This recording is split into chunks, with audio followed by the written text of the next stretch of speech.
Hallelujah. प्रभु को महानाम धन्यवाद हो। मो प्रिय भाई भौणी मान को प्रभु जीशुख्रीष्ट मधुर नाम धन्यवाद। आओ आपण मन समस्त भल अछंती बोली जीशुख्रीष्ट नाम रे धन्यवाद करूँगी। आम सियन मंडली क्रिस्टियन मेसेज आपण मैंने शुणुअछंती, आत्मिक दान रे अभिवृद्धि होउछंती बोली मु आशा करूँगी।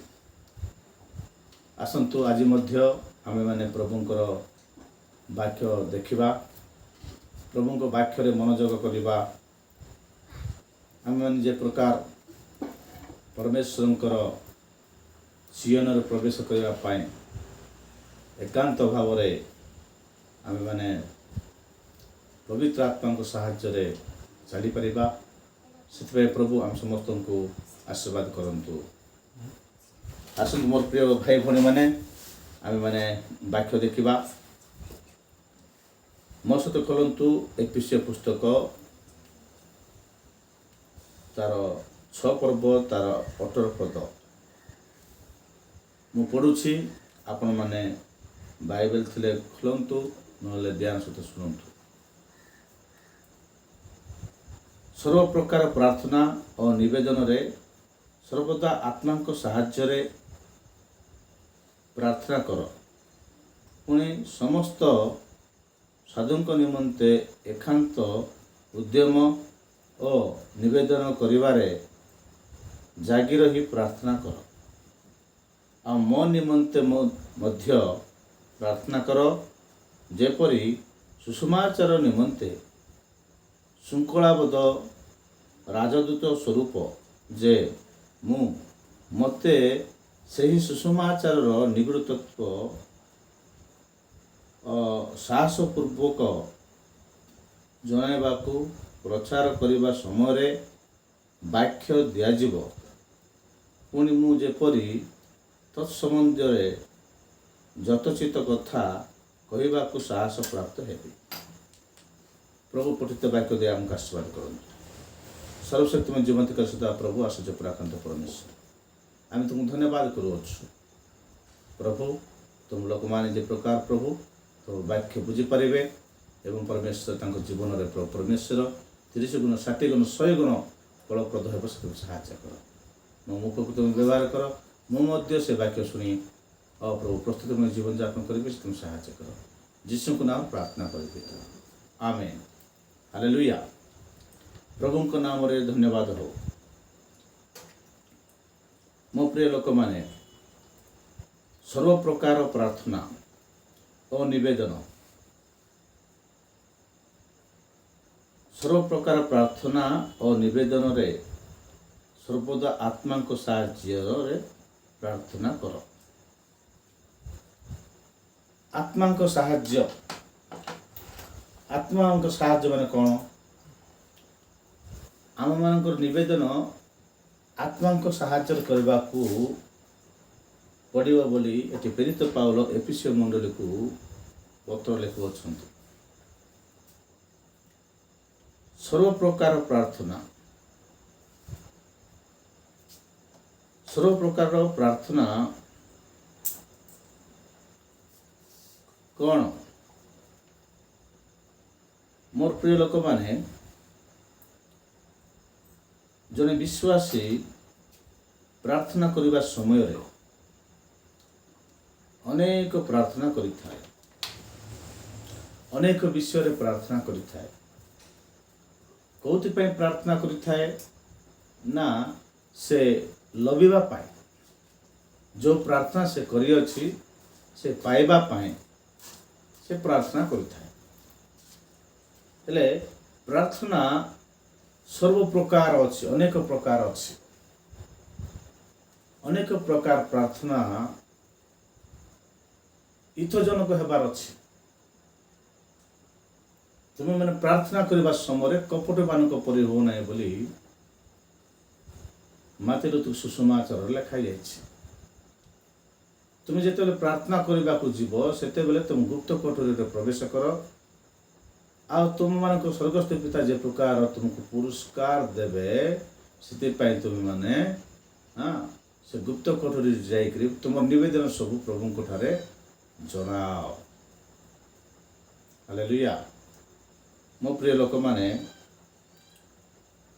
ପ୍ରାର୍ଥନା କରିବା ସମୟରେ କପଟୀମାନଙ୍କ ପରି ଆମକୁ ଯଦି ହେଲେ, କପଟୀମାନେ ପ୍ରାର୍ଥନା କରନ୍ତି। ଜଣେ ଦୁଇଟି ଲୋକ ପ୍ରାର୍ଥନା କରିବାକୁ ମନ୍ଦିରକୁ ଯାଉଥିଲେ। ଜଣେ ପାରୁଷୀ, ଜଣେ କରଗ୍ରାହୀ। ଇଏ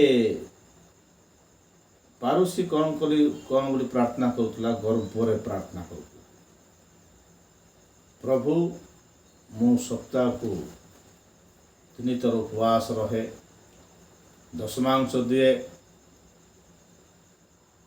ମୁଁ ପ୍ରାର୍ଥନା କଲେ ସମସ୍ତେ ବଢ଼ିଆ ପ୍ରାର୍ଥନା କରୁଛନ୍ତି ବୋଲି କହନ୍ତି। କପଟି ପ୍ରାର୍ଥନା ଗୁଡ଼ାକ ସେଗୁଡ଼ାକ। ମାତ୍ର କରଗ୍ରାହୀ ଛାତି ପିଟେଇ ପ୍ରାର୍ଥନା କରୁଥିଲେ, ହେ ପ୍ରଭୁ, ହେ ପରମେଶ୍ୱର, ମୋତେ ଦୟା କର, ମୋତେ କ୍ଷମା କର। ପ୍ରଭୁ ବୋଲି ଡାକିବା ମୋର ଅଧିକାର ନାହିଁ ବୋଲି ସେ ପ୍ରାର୍ଥନା କରିବାରୁ ପରମେଶ୍ୱର ତାର ପ୍ରାର୍ଥନା ଶୁଣିଲେ। ହାଲେଲୁୟା। ହେଲେ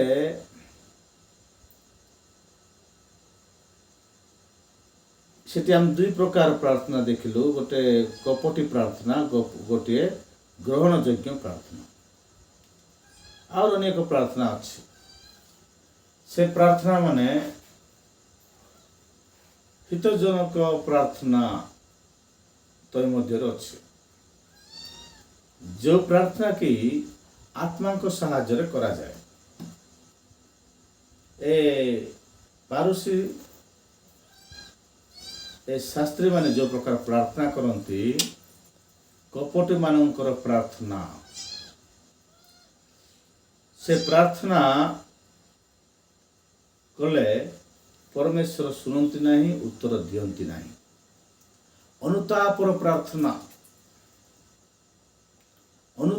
ପ୍ରାର୍ଥନା ଯେ କରେ, ତା ପ୍ରାର୍ଥନା ପରମେଶ୍ୱର ଶୁଣନ୍ତି ଏବଂ ଉତ୍ତର ଦିଅନ୍ତି।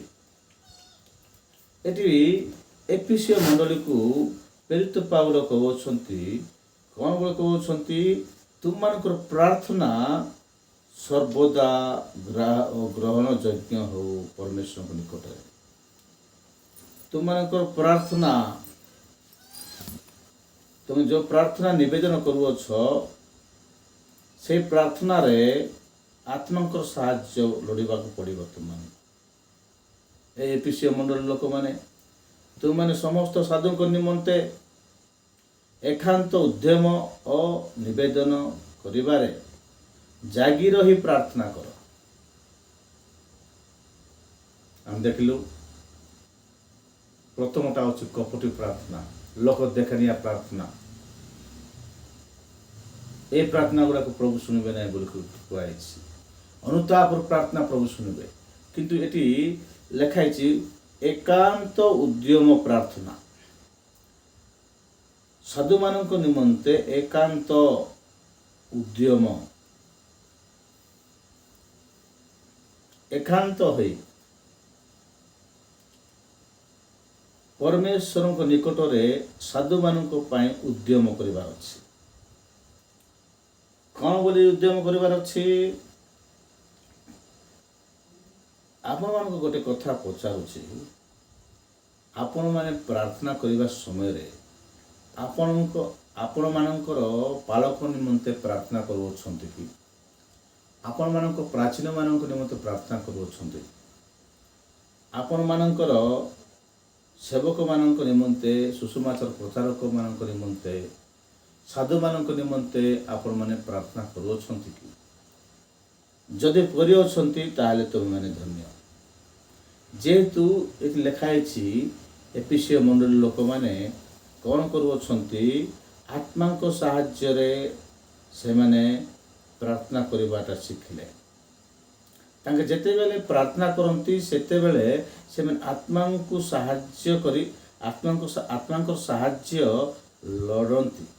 ସେମାନେ ଲୋଡ଼ନ୍ତି ଏବଂ ଆତ୍ମାଙ୍କୁ ସାହାଯ୍ୟ ନିଅନ୍ତି। ପୁଣି ଆତ୍ମାଙ୍କ ସାହାଯ୍ୟରେ ଏକାନ୍ତ ଉଦ୍ୟମ କରି ସାଧୁମାନଙ୍କ ନିମନ୍ତେ ପ୍ରାର୍ଥନା କରନ୍ତି। ଏକାନ୍ତ ଉଦ୍ୟମ ନିବେଦନ କରିବାରେ, ଜାଗି ରହି ପ୍ରାର୍ଥନା କରିବାରେ, ଜାଗି ରହିକି ପ୍ରାର୍ଥନା କରନ୍ତି। ସେଇ ପ୍ରାର୍ଥନା ପରମେଶ୍ୱର ଶୁଣନ୍ତି ବୋଲି ସାଧୁ ପାଉଲ ଦୃଢ଼ ଭାବରେ କହୁଛନ୍ତି। ମୋର ପ୍ରିୟ ଲୋକମାନେ, ପରମେଶ୍ୱର ଦୁଃଖୀର ଦୁଃଖକୁ ତୁଚ୍ଛ କରନ୍ତି ନାହିଁ। ପରମେଶ୍ୱର ତାଙ୍କ ଲୋକମାନଙ୍କର କ୍ରନ୍ଦନ ଶୁଣନ୍ତି। ପରମେଶ୍ୱର ତାଙ୍କ ଲୋକମାନେ ଯାହା ନିବେଦନ କରନ୍ତି, ଯାହା ସେମାନେ ଏକାନ୍ତ ଉଦ୍ୟମ କରନ୍ତି ଓ ନିବେଦନରେ ଏବଂ ଜାଗି ରହିବାରେ, ଆତ୍ମାଙ୍କ ସାହାଯ୍ୟ ସହିତ ପ୍ରାର୍ଥନା କରିବାରେ ଲାଗି ରୁହନ୍ତି, ସେମାନଙ୍କ ବଳ ବହୁତ। ମୋ ପ୍ରିୟ ଲୋକମାନେ, ସେମାନଙ୍କଠାରେ ଆତ୍ମିକ ବଳ ବହୁତ ଅଛି। ସେମାନଙ୍କଠାରେ ବାଇବେଲ ଜ୍ଞାନ, ଆତ୍ମାଙ୍କ ସାହାଯ୍ୟରେ ଯେହେତୁ ଲୋଡ଼ୁଛନ୍ତି ନା, ସେମାନେ ପବିତ୍ର ଆତ୍ମାଙ୍କ ଶକ୍ତି ପ୍ରାପ୍ତ ହୋଇ ପ୍ରାର୍ଥନା କରୁଛନ୍ତି। ସେମାନେ ନିଜର ପ୍ରାର୍ଥନା କରୁନାହାନ୍ତି। ନିଜର ଉନ୍ନତି ହଉ, ନିଜେ ଗାଡ଼ି କିଣିବୁ, ଘର ବାନ୍ଧିବୁ, ମ୍ୟାରେଜ ହେବୁ, ପିଲା ପାଇବୁ, ପିଲାମାନଙ୍କ ନିମନ୍ତେ ବା କୌଣସି ଅଧିକାର ନିମନ୍ତେ, କୌଣସି ଅଧିକାର ପ୍ରାପ୍ତ ନିମନ୍ତେ ପ୍ରାର୍ଥନା କରୁନାହାନ୍ତି। କାହା ପାଇଁ ପ୍ରାର୍ଥନା କରୁଛନ୍ତି? ତାଙ୍କର ପାଷ୍ଟରମାନଙ୍କ ପାଇଁ, ତାଙ୍କର ସେବକମାନଙ୍କ ପାଇଁ, ତାଙ୍କର ପ୍ରାଚୀନମାନଙ୍କ ପାଇଁ, ଯେଉଁମାନେ ପ୍ରଭୁଙ୍କର ସେବା କରନ୍ତି ସେମାନଙ୍କ ପାଇଁ ସେମାନେ ଜାଗି ରହିକି ପ୍ରାର୍ଥନା କରୁଛନ୍ତି। ମୋର ପ୍ରିୟ ଲୋକମାନେ, ଜାଗି ରହିକି ପ୍ରାର୍ଥନା କରୁଛନ୍ତି।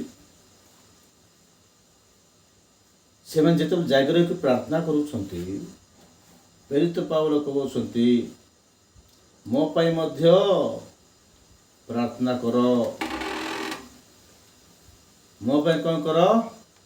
ପ୍ରାର୍ଥନା କର। ସାଧୁମାନଙ୍କ ପାଇଁ ପ୍ରାର୍ଥନା କରୁଛ, ଆମ ଦେଶ ପାଇଁ ପ୍ରାର୍ଥନା କରୁଛ। ତୁମମାନଙ୍କର ପ୍ରାର୍ଥନା ଆତ୍ମାଙ୍କ ସାହାଯ୍ୟରେ ଅଛି। ଆତ୍ମାଙ୍କ ସାହାଯ୍ୟ ଦ୍ୱାରା ତୁମମାନେ ପ୍ରାର୍ଥନା କରୁଛ। ପରମେଶ୍ୱରଙ୍କ ନିକଟକୁ ଆତ୍ମାଙ୍କ ସାହାଯ୍ୟରେ ସବୁବେଳେ ଯାଉଛ। ତେଣୁକରି ମୋ ପାଇଁ ମଧ୍ୟ ଟିକେ ପ୍ରାର୍ଥନା କର। ଯେପରି ସୁସମାଚାର ନିମନ୍ତେ, ଯେଉଁ ସୁସମାଚାର ପାଇଁ ମୁଁ ପ୍ରେରିତ ହୋଇଅଛି, ଯେଉଁ ସୁସମାଚାର ପାଇଁ ମୁଁ ପରମେଶ୍ୱରଙ୍କ ନିକଟରେ ଆହ୍ୱାନ ପ୍ରାପ୍ତ ହୋଇଅଛି, ସେହି ସୁସମାଚାରର ଶୃଙ୍ଖଳାବଦ୍ଧ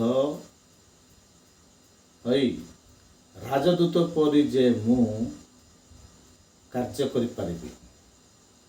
ରାଜଦୂତ ଯେ ପ୍ରକାର ଶୃଙ୍ଖଳାବଦ୍ଧ ସହିତ ପରମେଶ୍ୱରଙ୍କର ଆଜ୍ଞା, ରାଜାଙ୍କର ଆଜ୍ଞା ଶୃଙ୍ଖଳା ସହିତ କରେ, ଡିଷ୍ଟର୍ବ କରେ ନାହିଁ, ସେ ଗଡ଼ବଡ଼ କରେ ନାହିଁ। ସେ ଶୃଙ୍ଖଳା ସହିତ, ଜାଗ୍ରତ ସହିତ,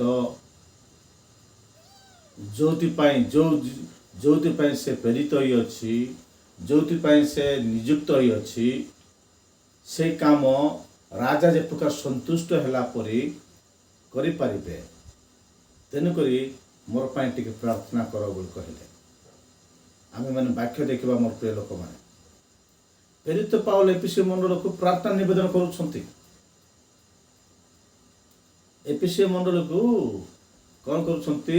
ମୋର ପାଇଁ ପ୍ରାର୍ଥନା କରନ୍ତୁ, କାରଣ ତୁମମାନଙ୍କର ପ୍ରାର୍ଥନା ପରମେଶ୍ୱର ଶୁଣୁଅଛନ୍ତି। ମୋ ପାଇଁ ମଧ୍ୟ ପ୍ରାର୍ଥନା କର। କ'ଣ ପାଇଁ ପ୍ରାର୍ଥନା କର? ତୁମେ ସର୍ବପ୍ରକାର ପ୍ରାର୍ଥନା ଯାକ କରୁଛ, ମୋର ପାଇଁ ମଧ୍ୟ ପ୍ରାର୍ଥନା କର। ମୁଁ ଯେ ପ୍ରକାର ପରମେଶ୍ୱରଙ୍କର ରାଜଦୂତ ପରି କାର୍ଯ୍ୟ କରିପାରିବି। ମୋତେ ସେହି ସୁସମାଚାର ନିଗୁଡ଼ ତତ୍ତ୍ୱ ସାହସପୂର୍ବକ ଜଣାଇବାକୁ ପ୍ରଚାର କରିବା ସମୟରେ ବାକ୍ୟ ଦିଆଯିବ। ହାଲେଲୁୟା। ମୁଁ ଯେଉଁ ସୁସମାଚାର ବିଷୟରେ ପ୍ରଚାର କରୁଛି, ପ୍ରଚାର କରିବା ସମୟରେ ଆଉ ମୋତେ ଯେଉଁ ନିଗୁଡ଼ ତତ୍ତ୍ୱ ବିଷୟ ଦିଆଯିବ, ସୁସମାଚାର ପ୍ରଚାର କରୁ କରୁ କରୁ କରୁ କରୁ ପରମେଶ୍ୱର ତାଙ୍କର ଆତ୍ମାଙ୍କ ଜରିଆରେ ଯେଉଁ ଗିଫ୍ଟ ଦେବେ, ଯେଉଁ ମାନେ ନିଗୁଡ଼ ତତ୍ତ୍ୱ ରହସ୍ୟ ବିଷୟ ଗୁଡ଼ାକ ଦେବେ, ତାହା ଯେ ପ୍ରକାର କି ପୂର୍ବକ କୌଣସି ଲେଖା ହେଇଛି, ସାହସ ପୂର୍ବକ। ସୁସମାଚାରର ନିଗୁଡ଼ ତତ୍ତ୍ୱ। ସୁସମାଚାର ଅନେକ ଲୋକ ନିଗୁଡ଼ ତତ୍ତ୍ୱରେ କହନ୍ତି ନାହିଁ। ସୁସମାଚାର କ'ଣ? ପ୍ରଭୁ ଯୀଶୁ ଆମମାନଙ୍କ ପାଇଁ ଏ ଜଗତକୁ ଆସିଲେ, ମାନବ ରୂପ ଧାରଣ କରି ଆସିଲେ, ଆଉ ପବିତ୍ରତାର ଜୀବନଯାପନ କଲେ। ତାଙ୍କର ଶାରୀରିକ, ଆତ୍ମିକ, ମାନସିକ, ସାମାଜିକ ପ୍ରତ୍ୟେକ ବିଷୟରେ ସେ ପବିତ୍ର ରହିଲେ ଏବଂ ଆମମାନଙ୍କ ପାଇଁ ଜୀବନ ଦେଲେ। ସେ ତୃତୀୟ ଦିନ ଉଠିଲେ। ଏଇଟା ସୁସମାଚାର, ଠିକ୍ ଅଛି। କିନ୍ତୁ ତାକୁ ଅନେକ ଲୋକ ବକ୍ରତା କରି ଜଣାନ୍ତି, କିନ୍ତୁ ସେଟା ଆବଶ୍ୟକ ନାହିଁ। ସୁସମାଚାର ଏହା। କିନ୍ତୁ ଏଥିମଧ୍ୟରେ ସୁସମାଚାର ମଧ୍ୟରେ ମଧ୍ୟ ସୁସମାଚାର କହୁ କହୁ, ଯୀଶୁଙ୍କର ବିଷୟ କହୁ କହୁ, ଯୀଶୁଙ୍କର ବିଷୟରେ, ଯୀଶୁଙ୍କର ଗୌରବ ଦେଉ ଦେଉ ପରମେଶ୍ୱରଙ୍କ ନିବେଦନରେ, ପରମେଶ୍ୱରଙ୍କ ନିକଟରେ ଆଉ ଅନେକ ବିଷୟ ଯେ ପ୍ରକାର ମୁଁ ପାଇପାରିବି, ସେ ଲେଖା ହେଇଛି। ଯେଉଁ ରାଜଦୂତ କର୍ମ ମୋତେ ପ୍ରଭୁ ଦେଇଛନ୍ତି, ତାହା କରୁଥିବା ସମୟରେ ଯେଉଁ ନିଗୁଡ଼ ତତ୍ତ୍ୱ ବିଷୟ ମୋତେ ପ୍ରଭୁ ଦେବେ, ତାକୁ ମୁଁ ସାହସପୂର୍ବକ ଜଣାଇବାକୁ ପ୍ରଚାର କରିବା ସମୟରେ ପ୍ରଭୁ ମୋତେ ଯେ ପ୍ରଭୁ ବାକ୍ୟ ଦେବେ, ପ୍ରଭୁ ଯେ ପ୍ରକାର ମୋତେ ବାକ୍ୟ ଦେବେ, ସେ ନିଗୁଡ଼ ତତ୍ତ୍ୱ ବିଷୟ କହିବା ପାଇଁ, କଥା କହିବା ପାଇଁ ମୋତେ ଯେ ପ୍ରକାର ସାହସ ଦେବେ, ଧୈର୍ଯ୍ୟ ଦେବେ, ନିଗୁଡ଼ ତତ୍ତ୍ୱ ବିଷୟ ଜଣାଇ ଦେବେ, ସେଥିପାଇଁ ମୋ ପାଇଁ ପ୍ରାର୍ଥନା କରନ୍ତୁ। ପୁଣି ମୁଁ ଯେପରି ତତ୍ସମ୍ବନ୍ଧୀୟ ଯେଉଁ ନିଗୁଡ଼ ତତ୍ତ୍ୱ ବିଷୟ ପ୍ରଭୁ ଜଣାଇବେ, ସେ ସମ୍ବନ୍ଧରେ ଯଥାଚିତ କଥା କହିବାକୁ ସାହସ ପ୍ରାପ୍ତ ହେଇପାରିବି। ସେଥିପାଇଁ ପ୍ରାର୍ଥନା କର। ସର୍ବପ୍ରକାର ପ୍ରାର୍ଥନା ମଧ୍ୟରୁ ଏଇଟା ଗୋଟେ ପ୍ରାର୍ଥନା। ସର୍ବପ୍ରକାର ବିଷୟ ତୁମେ ପ୍ରାର୍ଥନା କରୁଛ, ସେଥିମଧ୍ୟରୁ ଏଇଟା ଗୋଟେ ପ୍ରାର୍ଥନା। ମୋ ପାଇଁ ପ୍ରାର୍ଥନା କର। କାରଣ ଦର୍ଶାଇଲି, କାରଣ କହିଲି। ମୁଁ ପରମେଶ୍ୱରଙ୍କ ନିକଟରେ, ପରମେଶ୍ୱରଙ୍କର ରାଜଦୂତ ପରି ମୁଁ ଯେ ପ୍ରକାର ଭଲ କାମ କରିପାରିବି ଏବଂ ସୁସମାଚାର ପ୍ରଚାର କରୁ କରୁ ଯେଉଁ ନିଗୁଡ଼ ତତ୍ତ୍ୱ ବିଷୟ ମୋତେ ଦିଆଯିବ, ତାହା ଯେ ସାହସପୂର୍ବକ ଜଣାଇବାକୁ ପ୍ରଭୁ ଯେ ପ୍ରକାର ମୋତେ ବାକ୍ୟ ଦେବେ, ସେଥିପାଇଁ ମୋ ପାଇଁ ପ୍ରାର୍ଥନା କରନ୍ତୁ। ଏପିସିଓ ମଣ୍ଡଳୀ ଲୋକମାନେ ମୋ ପାଇଁ ପ୍ରାର୍ଥନା କରନ୍ତୁ। ଯେଉଁ ବିଷୟ ମୋତେ ପ୍ରଭୁ ଜଣାଇବେ, ସେ ବିଷୟ ଆକା ମୁଁ ଯେ କହିପାରିବି, ସେଥିପାଇଁ ମୋତେ ମୁଁ ଯେ ସାହସ ପ୍ରାପ୍ତ ହେବି, ସେଥିପାଇଁ ମୋ ପାଇଁ ପ୍ରାର୍ଥନା କରନ୍ତୁ। ମୋର ପ୍ରିୟ ଲୋକମାନେ, ଆଜିର ବାକ୍ୟ ଆମମାନଙ୍କ ଜୀବନରେ ଯେ ପ୍ରକାର କାର୍ଯ୍ୟରେ ହେଇପାରିବ, ସେଥିପାଇଁ ଆମେମାନେ କ'ଣ କରିବାର ଅଛି? ଆତ୍ମାଙ୍କ ସାହାଯ୍ୟରେ ଆମେମାନେ ପ୍ରାର୍ଥନା କରିବାର ଅଛି। ଆମେମାନେ ଯେଉଁ ପ୍ରାର୍ଥନା କରୁ, ତାହା ଗ୍ରହଣଯୋଗ୍ୟ, ପରମେଶ୍ୱରଙ୍କ ନିକଟରେ ସୁଗ୍ରାହ ଭାବରେ ପରମେଶ୍ୱରଙ୍କ ନିକଟରେ ଆଉ ଅର୍ପଣ ହେଇପାରିବ। ପ୍ରଭୁଙ୍କ ନିକଟରେ ଆଉ ଆମମାନଙ୍କୁ ଧନ୍ୟବାଦ ନୈବେଦ୍ୟ ସେ ଯେହେତୁ ଗ୍ରହଣ କରିପାରିବେ, ସେଥିପାଇଁ ଆମମାନଙ୍କୁ ଆତ୍ମାଙ୍କ ସାହାଯ୍ୟରେ ପ୍ରାର୍ଥନା କରିବାକୁ ପଡ଼ିବ। ଆମମାନଙ୍କ ପ୍ରାର୍ଥନା ପରମେଶ୍ୱରଙ୍କ ନିକଟରେ ଗୃହୀତ ହେବାକୁ ପଡ଼ିବ। ତାହେଲେ ପରମେଶ୍ୱର ଆମମାନଙ୍କର ପ୍ରତ୍ୟେକ ନିବେଦନକୁ କ'ଣ କରିବେ? ସେ ପୂର୍ଣ୍ଣ କରିବେ। ପ୍ରତ୍ୟେକ ନିବେଦନର ଉତ୍ତର ଦେବେ ଆଉ ସେ ଉତ୍ତରରେ ନିଗୁଡ଼ ତତ୍ତ୍ୱ ବିଷୟ ରହିବ। ହାଲେଲୁୟା।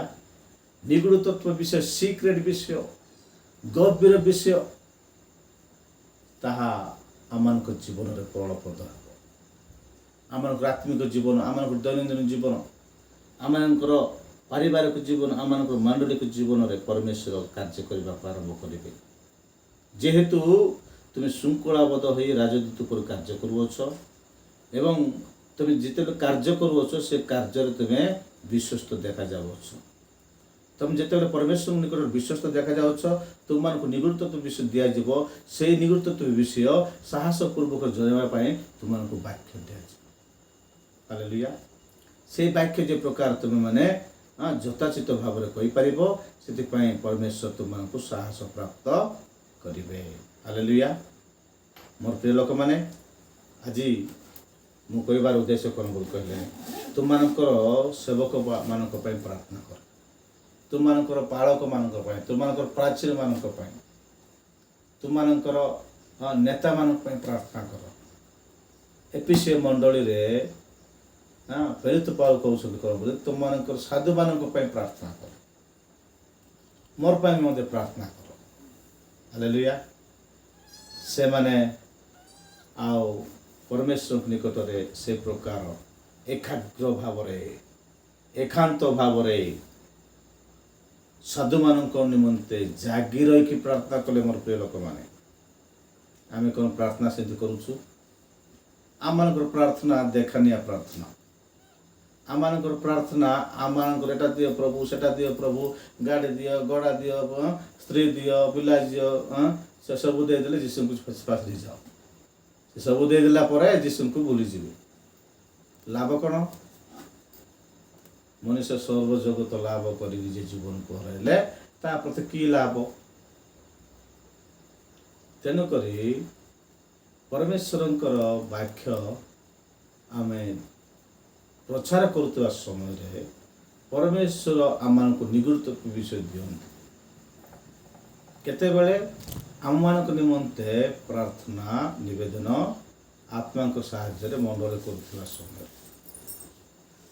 ମଣ୍ଡଳୀ, ତୁମ ପାଳକ ପାଇଁ ପ୍ରାର୍ଥନା କର, ତୁମ ସେବକମାନଙ୍କ ପାଇଁ ପ୍ରାର୍ଥନା କର। ଯେ ପ୍ରକାର ପରମେଶ୍ୱର ତୁମ ସେବକମାନଙ୍କୁ ସାହସ ଦେବେ, ନିଗୁଡ଼ ତତ୍ତ୍ୱ ବିଷୟ ଦେବେ, ତାହା ତୁମମାନଙ୍କୁ ଜଣାଇବେ।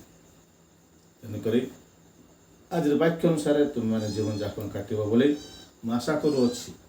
ଆଉ ଆମ ସିୟନ ମଣ୍ଡଳୀର ବାକ୍ୟ ଆଉ ସବୁବେଳେ ଶୁଣିବା ପାଇଁ ଆପଣମାନେ ପ୍ରସ୍ତୁତ ଥାଆନ୍ତୁ। ସବୁଦିନ ଆମେ ତୁମ ନିକଟକୁ ଆମେ ପ୍ରଭୁଙ୍କ ବାକ୍ୟ ନେଇକି ଆସିବୁ ଏବଂ ତୁମମାନଙ୍କ ପାଇଁ ଆମେ ପ୍ରାର୍ଥନା କରିବୁ। ତୁମମାନଙ୍କ ପାଇଁ ଆମେ ସର୍ବଦା ଆଉ ଏପିସି ମଣ୍ଡଳୀର ଲୋକମାନେ ଯେ ପ୍ରକାର ପ୍ରାର୍ଥନା କରୁଛନ୍ତି ସାଧୁମାନଙ୍କ ନିମନ୍ତେ, ଆମେମାନେ ମଧ୍ୟ ତୁମମାନଙ୍କର ଆତ୍ମାର ଉନ୍ନତି ନିମନ୍ତେ ଆମେମାନେ ମଧ୍ୟ ଆମ ସିୟନ ମଣ୍ଡଳୀ ତୁମମାନଙ୍କ ନିମନ୍ତେ ପ୍ରାର୍ଥନା କରିବୁ ଏବଂ ତୁମେ ଆଉ ଆମେ ସମସ୍ତେ ମିଶି ଏକ ଦିନ ପରମେଶ୍ୱରଙ୍କର ସିୟନ ରାଜ୍ୟରେ ପ୍ରବେଶ କରିପାରିବା। ଆଉ ଆମେ ଯଦି ସିୟନ ରାଜ୍ୟରେ ପ୍ରବେଶ କରିବାର ଅଛି ବୋଲି କହିଲେ, ଆମମାନେ ଯେ ପ୍ରକାର ସୁସଜ୍ଜିତ ହୋଇ ପରମେଶ୍ୱରଙ୍କ ନିକଟରେ ଆଉ ଆମେମାନେ ଯାଇପାରିବା, ପରମେଶ୍ୱର ନିକଟରେ ଉଭାଇ ପାରିବା। ସେଥିପାଇଁ ଆତ୍ମାଙ୍କ ସାହାଯ୍ୟ ସର୍ବଦା ଆମମାନେ ରହିବା। ଆସନ୍ତୁ ଆମମାନେ ପ୍ରାର୍ଥନା କରିବା, ପ୍ରଭୁ ଆମମାନଙ୍କୁ ସାହାଯ୍ୟ କରିବେ। ସର୍ବଶକ୍ତିମାନ ଜୀବନ୍ତକାର ସଦା ପ୍ରଭୁ, ଆଶ୍ଚର୍ଯ୍ୟ ପରାକ୍ରମ ପରମେଶ୍ୱର, ଶୁଣାଯାଇଥିବା ବାକ୍ୟ ଅନୁସାରେ ପରମେଶ୍ୱର ଆମେ ଯେ ପ୍ରକାର ପରମେଶ୍ୱର ଜୀବନଯାପନ କରିବୁ, ସେଥିପାଇଁ ପ୍ରଭୁ ତୁମର ଲୋକମାନଙ୍କୁ ପ୍ରଭୁ ପରମେଶ୍ୱର ନିବେଦନ ପ୍ରାର୍ଥନା କେବଳ ଆତ୍ମାଙ୍କ ସାହାଯ୍ୟରେ କରିପାରିବେ ଏବଂ ପରମେଶ୍ୱର ସାଧୁମାନଙ୍କ ନିମନ୍ତେ ତାଙ୍କର ନିଜର ମଣ୍ଡଳୀ ପାଇଁ ଏବଂ ପରମେଶ୍ୱର ପ୍ରଭୁଙ୍କ ଦାସମାନଙ୍କ ପାଇଁ ପ୍ରାର୍ଥନା କରିପାରିବେ। ସେଥିପାଇଁ ତୁମ ସାହାଯ୍ୟ କର। ମହିମା ଗୌରବ ପ୍ରଶଂସା ପୂଜା ତୁମକୁ ଦେଇ ଯୀଶୁଙ୍କ ନାମରେ ପ୍ରାର୍ଥନା କରିବି। ଆମେନ୍। ଆମେନ୍। ଗଡ୍ ବ୍ଲେସ୍ ୟୁ।